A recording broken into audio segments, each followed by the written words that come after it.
Guys, welcome back to the Program Guide channel. My name is Beatrice, and in today's video I'll be showing you how to join Facebook beta version. So the beta version is actually for you to get quick notification on new apps, sorry, new features that's going to be rolled out to your region or to Facebook. So the simple way to actually join is by clicking on your Facebook, just like this, right? And click on this three horizontal line above your screen and scroll down to settings and privacy.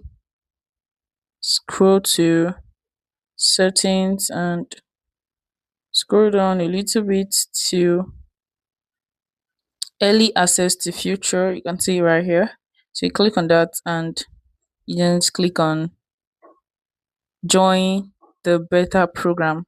But if you can't see the early access feature, go to your Play Store or your Apple Store and search for Facebook for you to update the app, right? Not lights.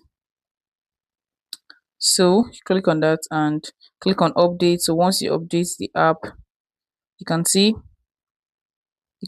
join beta right here. So you can just click on join again, and you're going to be joined to beta. If this guide was helpful, give us a thumbs up and equally subscribe to get more episodes like this. Thanks for watching, guys. I'll see you in my next video. Bye.